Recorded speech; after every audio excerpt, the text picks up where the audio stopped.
Hello! In this video I will show you how to perform hard reset through settings on a POCO C61. So you have to start by opening your settings application.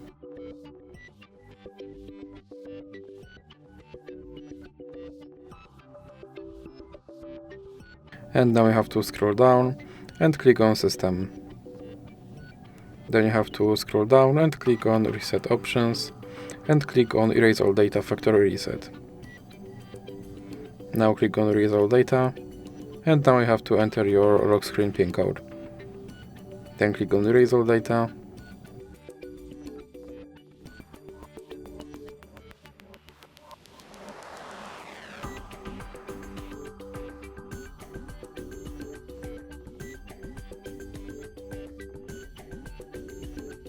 And as you can see, my device is now back to its factory settings and I have to perform phone setup all over again. So that's it for this video. If you liked it, please remember to leave a like and subscribe.